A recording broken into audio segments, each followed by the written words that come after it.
ଯାତ୍ରୀଗଣ ଦୟାକରି ଧ୍ୟାନ ଦିଅନ୍ତୁ, ଏଣିକି ସାମାନ୍ୟ ଭୁଲ ପାଇଁ ଭରିବେ ଡବଲ ଫାଇନ୍। ତେବେ କ'ଣ ରହିଛି ସମ୍ପୂର୍ଣ୍ଣ ଅପଡେଟଟି ଆସନ୍ତୁ ଜାଣିବା। ତା ପୂର୍ବରୁ ଚ୍ୟାନେଲରେ ନୂଆ ଥିଲେ ଚ୍ୟାନେଲଟିକୁ ସବସ୍କ୍ରାଇବ କରି ରଖନ୍ତୁ ଏମିତି ଗୁରୁତ୍ୱପୂର୍ଣ୍ଣ ଅପଡେଟ୍ ସବୁଠୁ ପ୍ରଥମେ ପାଇବା ପାଇଁ। ରେଳଯାତ୍ରୀଙ୍କ ପାଇଁ ବଡ଼ ଖବର। ଜାତୀୟ ସରକାର ବିଭିନ୍ନ ରେଳ ନୀତିରେ ପରିବର୍ତ୍ତନ କରିଛନ୍ତି। ଅପଡେଟ୍ ହୋଇଥିବା ନିୟମ ଅନୁଯାୟୀ ବିନା ଟିକେଟରେ ଯାତ୍ରା କରିବା ପାଇଁ ଜରିମାନା 250 ଟଙ୍କାରୁ 500 ଟଙ୍କାକୁ ବୃଦ୍ଧି କରାଯାଇଛି। ଏହା ବ୍ୟତୀତ ଅନ୍ୟ ବ୍ୟକ୍ତିଙ୍କ ନାମରେ ପଞ୍ଜୀକୃତ ଟିକେଟ ସହିତ ଯାତ୍ରା କରୁଥିବା ବ୍ୟକ୍ତିଙ୍କୁ ଘଟଣାସ୍ଥଳରୁ ହିଁ ସେମାନଙ୍କ ଟିକେଟ ଜବତ କରାଯିବ। ଯାତ୍ରୀମାନଙ୍କୁ ଅତି କମ୍ରେ 500 ଟଙ୍କା ଅତିରିକ୍ତ ଶୁଳ୍କ ସହିତ ସମ୍ପୂର୍ଣ୍ଣ ଟିକେଟ ମୂଲ୍ୟ ଦେବାକୁ ପଡ଼ିବ। ଟ୍ରେନ୍ରେ ବିପଦପୂର୍ଣ୍ଣ ସାମଗ୍ରୀ ବହନ କଲେ 10,000 ଟଙ୍କା ପର୍ଯ୍ୟନ୍ତ ଜରିମାନା ଦେବାକୁ ପଡ଼ିବ। ଗମ୍ଭୀର ପରିସ୍ଥିତିରେ ଜେଲ୍ ଦଣ୍ଡ ମଧ୍ୟ ହୋଇପାରେ। ରେଳବାଇ କର୍ତ୍ତୃପକ୍ଷ ଘୋଷଣା କରିଛନ୍ତି ଯେ ଏହି ନିଷ୍ପତ୍ତି ବିନା ଟିକେଟ ଯାତ୍ରାର ଘଟଣା ହ୍ରାସ କରିବା, ଟିକେଟ ଯାଞ୍ଚକୁ ବୃଦ୍ଧି କରିବା, ରେଳବାଇ ରାଜସ୍ୱକୁ ସୁରକ୍ଷିତ ରଖିବା ଏବଂ ଟିକେଟ ନିୟମାବଳୀ ପାଳନକୁ ବୃଦ୍ଧି କରିବା ପାଇଁ ଲକ୍ଷ୍ୟ ରଖାଯାଇଛି। ସର୍ବନିମ୍ନ ଦଣ୍ଡ ଏବଂ ଅତିରିକ୍ତ ଶୁଳ୍କ ବୃଦ୍ଧି କରାଯାଇଥିଲେ ମଧ୍ୟ ଭଡ଼ା ଆଦାୟ ଏବଂ ଅତିରିକ୍ତ ଶୁଳ୍କ ସମ୍ବନ୍ଧୀୟ ଅନ୍ୟାନ୍ୟ ନିୟମାବଳୀ ଅପରିବର୍ତ୍ତିତ ରହିବ। ଏହା ରିପୋର୍ଟ କରାଯାଇଛି। ଅଧିକୃତ ରେଳ କର୍ମଚାରୀଙ୍କ ଦ୍ୱାରା ଲାଗୁ କରାଯାଇଥିବା ଦଣ୍ଡ ଏବଂ ଏକ ସକ୍ଷମ କୋର୍ଟଙ୍କ ଦ୍ୱାରା ଲାଗୁ କରାଯାଇଥିବା ଦଣ୍ଡ ମଧ୍ୟରେ ପାର୍ଥକ୍ୟକୁ ମଧ୍ୟ ବଜାୟ ରଖାଯିବ। ବିନା ଟିକେଟରେ ଯାତ୍ରା କଲେ ଜରିମାନାରେ ପରିବର୍ତ୍ତନ ହୋଇଛି।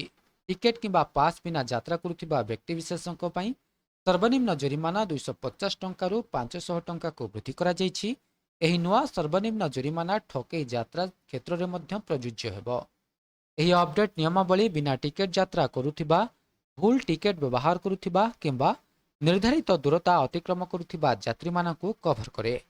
ଏହି ପରିବର୍ତ୍ତନଗୁଡ଼ିକ ପବ୍ଲିକ୍ ଟ୍ରଷ୍ଟ ଯଥା ବିଧାନ ସଂଶୋଧନ ଆଇନ 2026 ମାଧ୍ୟମରେ ରେଳବାଇ ଆଇନ 1999ର ଧାରା 137 ଏବଂ 138ରେ ପ୍ରଣୟନ କରାଯାଇଛି। ତେବେ ସର୍ବାଧିକ ଦଣ୍ଡ ସମାନ ରହିଛି।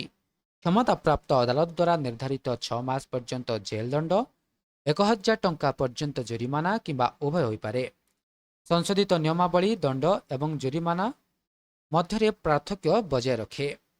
ଜଣେ କ୍ଷମତାପ୍ରାପ୍ତ ରେଳ କର୍ମଚାରୀ ଦ୍ୱାରା ଦଣ୍ଡ ଜାରି କରାଯାଇପାରିବ ଯେତେବେଳେ ଏକ କ୍ଷମତାପ୍ରାପ୍ତ ଅଦାଲତ ଦ୍ୱାରା ଜାରି ଜରିମାନା ଲାଗୁ କରାଯାଇପାରିବ। ସାଧାରଣତଃ ଯେତେବେଳେ ଜଣେ ଯାତ୍ରୀ ନିର୍ଦ୍ଦିଷ୍ଟ ଜରିମାନା ଦେବାକୁ ଅବହେଳା କରନ୍ତି କିମ୍ବା ଦେବାକୁ ମନା କରନ୍ତି, ସେତେବେଳେ ଆଇନଗତ କାର୍ଯ୍ୟାନୁଷ୍ଠାନ ଆରମ୍ଭ ହୋଇଥାଏ ବୋଲି କୁହାଯାଇଛି। ତେବେ 4.5 ଲକ୍ଷ ଟଙ୍କାର ଜରିମାନା ଆଦାୟ ହୋଇଛି। ପୁନେ ହେଉଛି କେନ୍ଦ୍ରୀୟ ରେଳବାଇର ଏକ ଗୁରୁତ୍ୱପୂର୍ଣ୍ଣ ରେଳ ବିଭାଗ, ଯେଉଁଠାରୁ ପ୍ରତିଦିନ 2.5 ଲକ୍ଷରୁ ଅଧିକ ଯାତ୍ରୀ ଯାତ୍ରା କରନ୍ତି। ଗତ ଆର୍ଥିକ ବର୍ଷରେ ପୁନେ ରେଳ ବିଭାଗ 4,31,000 ତ୍ରୁଟିପୂର୍ଣ୍ଣ ଯାତ୍ରୀଙ୍କ ବିରୋଧରେ କାର୍ଯ୍ୟାନୁଷ୍ଠାନ ଗ୍ରହଣ କରିଥିଲା।